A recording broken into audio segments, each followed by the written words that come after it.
അരവിന്ദ് കെജ്രിവാളിനെതിരെ എന്തു തെളിവാണുള്ളത് എന്ന് സുപ്രീം കോടതിയെ പോലും ബോധ്യപ്പെടുത്താൻ സാധിച്ചിട്ടില്ല എന്നാണ് പറയുന്നത്. അരവിന്ദ് കെജ്രിവാളിൻ്റെ അറസ്റ്റിൽ വലിയ പ്രതിഷേധമാണ് ആം ആദ്മി പാർട്ടിയിൽ നിന്ന് ഉയരുന്നത്. ഏറ്റവും പുതിയ വിവരങ്ങളുമായി ന്യൂസ് ഡെസ്കിൽ നിന്ന് സ്മൃതി പരുത്തിക്കാട്. സ്മൃതി, ഇതുവരെ ഇന്ത്യ ബ്ലോക്കിനെ സംബന്ധിച്ചിടത്തോളം പരസ്പരം യോജിപ്പിക്കുന്ന ഒരു പശയുണ്ടായിരുന്നില്ല.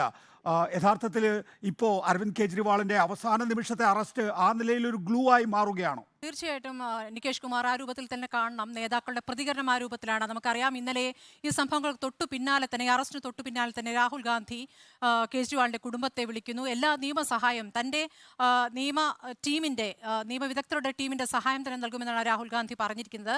അല്പസമയത്തിനകം രാഹുൽ ഗാന്ധി കേജ്രിവാളിന്റെ വീട്ടിലെത്തും, കുടുംബാംഗത്തെ കാണുമെന്നാണ് പറയുന്നത്. വളരെ ഗുരുതരമായ ആരോപണങ്ങളാണ് ഇപ്പോൾ സൗരഭ് ഭരദ്വാജിന്റെ വാർത്താ സമ്മേളനത്തിൽ പറഞ്ഞതുപോലെ ജീവന് ഭീഷണിയുണ്ട് കേജ്രിവാളിന് എന്നാണ് ആപ് നേതാക്കൾ പറയുന്നത്.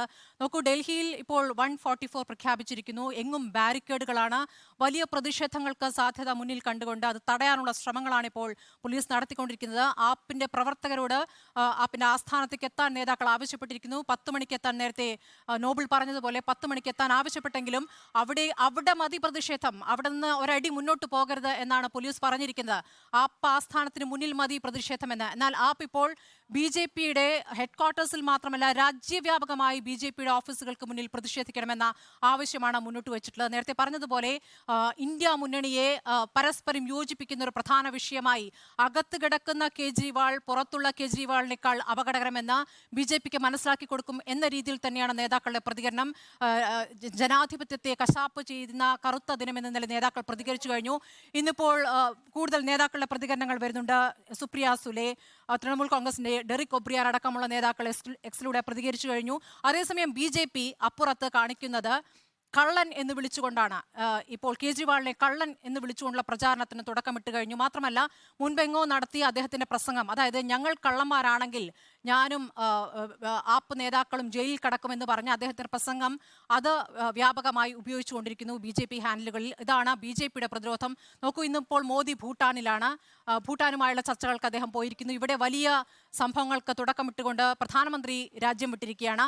ഇതാണ് വലിയ പ്രതിഷേധത്തിനിടയാക്കിയിരിക്കുന്നത്. നേതാക്കളാകെ ഒന്നടങ്കം ഒരുമിക്കുന്ന ഒരു കാഴ്ച നമ്മൾ ഇതുവരെ കാണാത്ത ഒരു വലിയ പ്രതിഷേധത്തിന് തുടക്കമിട്ടിരിക്കുന്നു എന്ന് വേണം കരുതാൻ. ഇപ്പോൾ കേരളത്തിലും കണ്ടല്ലോ, വലിയ പ്രതിഷേധം വന്നു കഴിഞ്ഞിരിക്കുന്നു.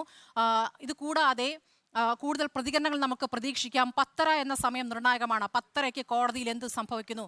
ബിഹാർ ജയിലിലേക്കാണോ പോവുകയെങ്കിൽ കാര്യങ്ങൾ മാറി മറിയും. തീർച്ചയായും 10:30 മണിക്കാണ് സ്മൃതി പരുത്തിക്കാട് എക്സിക്യൂട്ടീവ് എഡിറ്റർ ചൂണ്ടിക്കാണിച്ചതുപോലെ സുപ്രീം കോടതിയിൽ അരവിന്ദ് കെജ്രിവാളിൻ്റെ ഹർജി അഭിഷേക് മനു സിംഗ്വി വാദിക്കാൻ പോകുന്നത്. സ്വാഭാവികമായും അറ്റോർണി ജനറലിൻ്റെ ഭാഗത്തു നിന്നുള്ള വാദങ്ങളും നമുക്ക് കേൾക്കേണ്ടി വരും. എന്തായിരിക്കാം സുപ്രീം കോടതി അന്തിമ തീരുമാനത്തിലെത്തുക എന്നുള്ളത് നമുക്ക് ഇന്ന് ഉച്ചയോടുകൂടി അറിയാൻ സാധിക്കുമെന്നാണ് കരുതുന്നത്. ദില്ലി മുഖ്യമന്ത്രി